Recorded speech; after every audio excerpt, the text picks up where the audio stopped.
CTV News at 5 with Hudson Mack.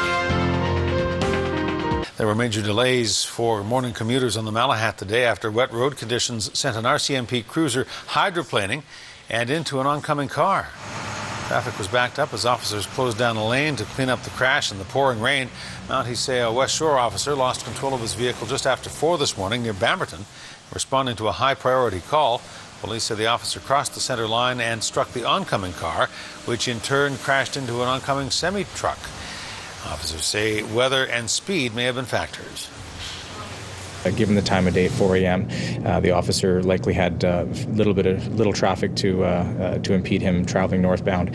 At the time, the roads were wet. It was raining and windy. Visibility would have been reduced.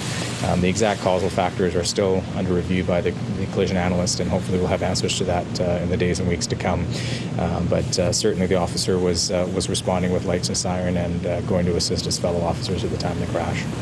None of the drivers, including the RCMP officer, were seriously injured. Transport Minister Blair Lekstrom recently promised safety upgrades on the highway to prevent vehicles from crossing the center line going over the Malahat, but that work has yet to begin.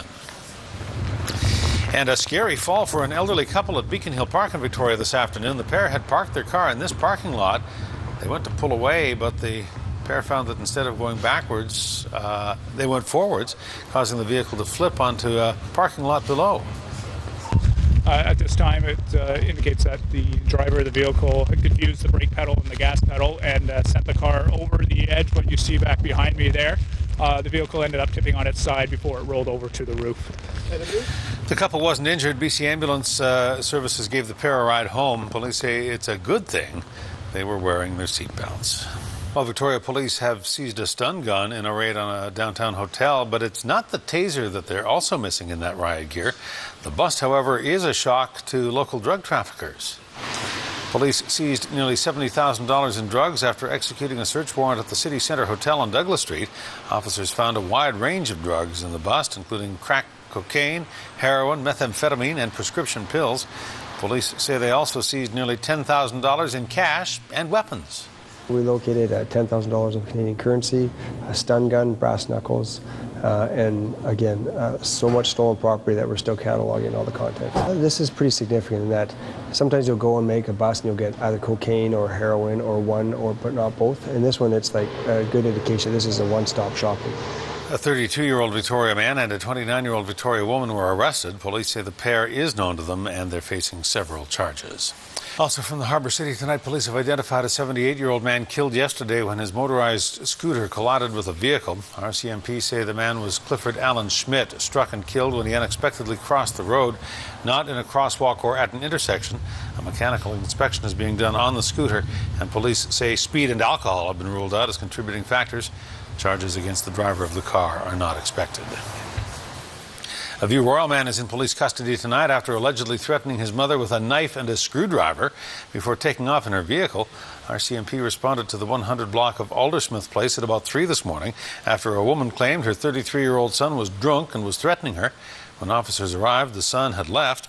About an hour later, police caught up with the man on Mill Bay Road. He's facing charges including impaired driving and assault.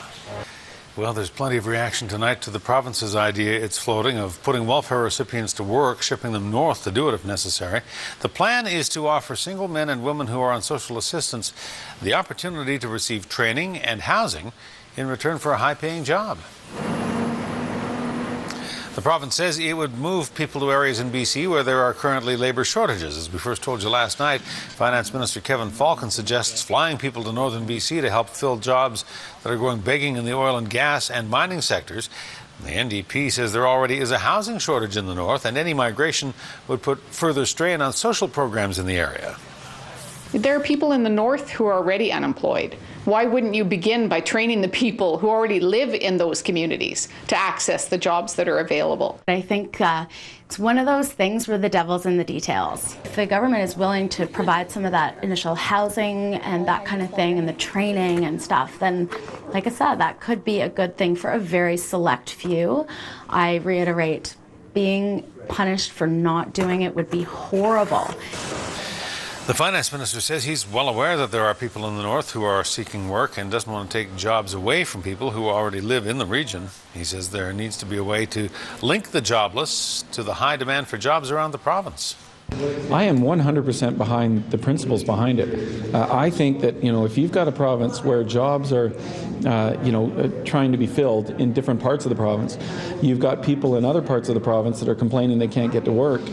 Let's connect the two. It's common sense. It puts people to work. It reduces welfare rolls, especially in a category that's seen the fastest growth, which is the single employable expected to work category.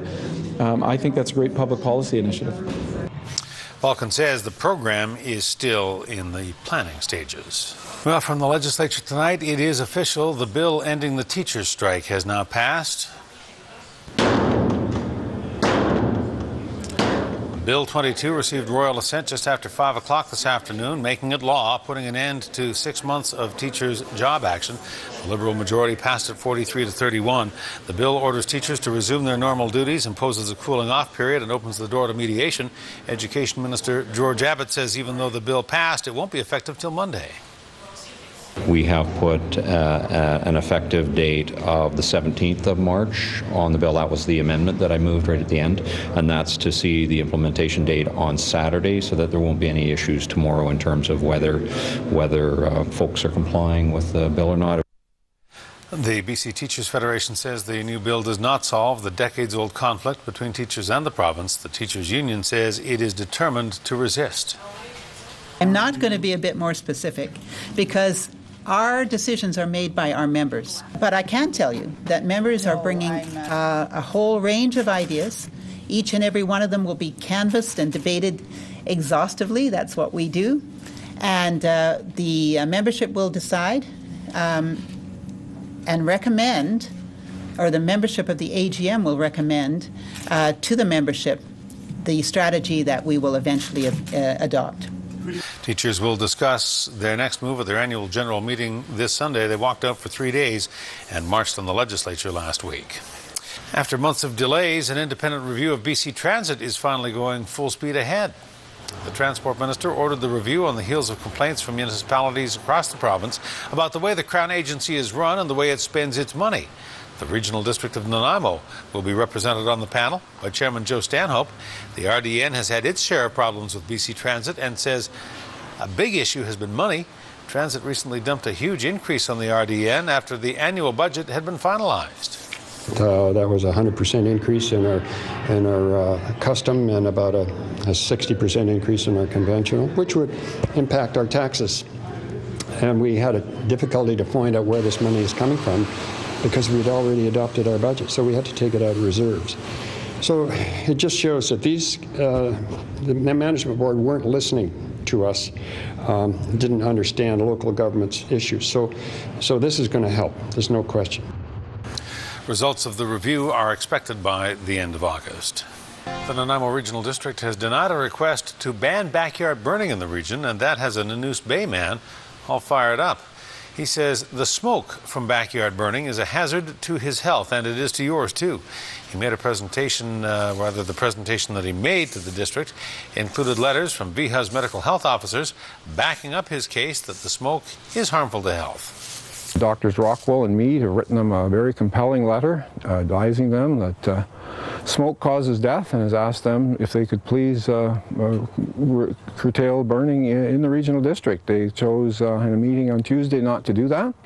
It's very disappointing. Unfortunately, at this point then, we'll probably have to turn it over to the lawyers and just see where it goes from there. The ban request was denied Tuesday. The district says it will not consider the issue any further. A plebiscite on backyard burning was held in 2008, and the majority of people in the Regional District of Nanaimo voted in favor of allowing it to continue.